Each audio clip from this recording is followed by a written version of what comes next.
I'm not sure if I'm streaming live or not yet. We're working towards it. I think I'm streaming live now. Welcome, ladies. Welcome, mamas, to Connecting Mamas. I want to talk tonight about expectations. Now, it seems like expectations can be a little bit of a daunting word. So what I want to do tonight was kind of redefine expectations a little bit. When I first thought about expectations, I want to do is like throw them out the window, say, we don't need them. We can just live without them.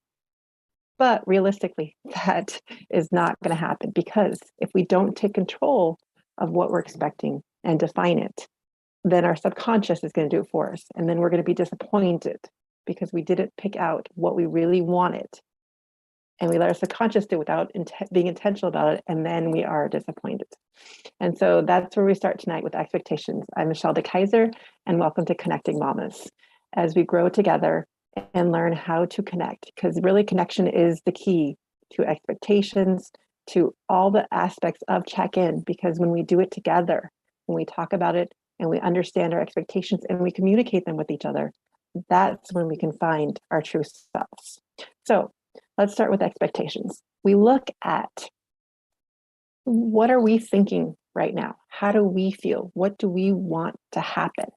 And that is probably the hardest question. What truly did you expect to happen today?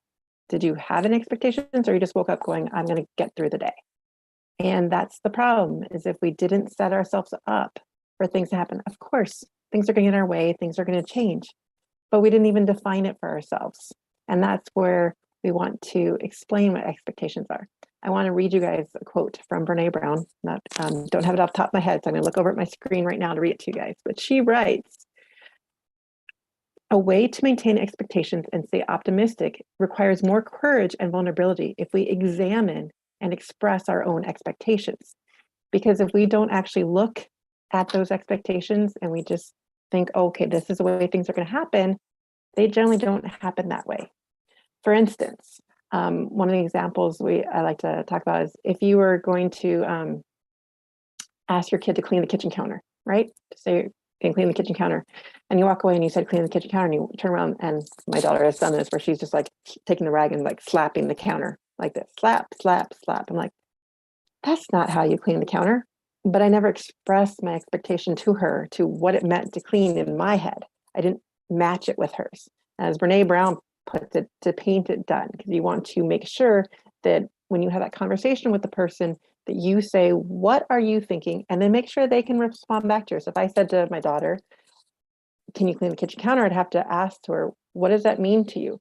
And then she might tell me it means like, I'm going to take this rag and slap the counter. I'm like, oh, no, that's not how we do it. And then I'd go through and explain to her, which would then relieve some of that disappointment later on when I'm looking around going, why is she doing it like that? And I think that's a lot of the problem, is we keep these expectations locked in our head and we don't communicate that with them, with other people. And a lot of times we do that with ourselves. We don't take the time to examine what we're thinking, how we're feeling, and what do we want from the day. I even, right in front of me, I was thinking about expectations today as I was getting ready to talk to her, and I looked on the closet door and I saw this list sitting there. These are our family expectations.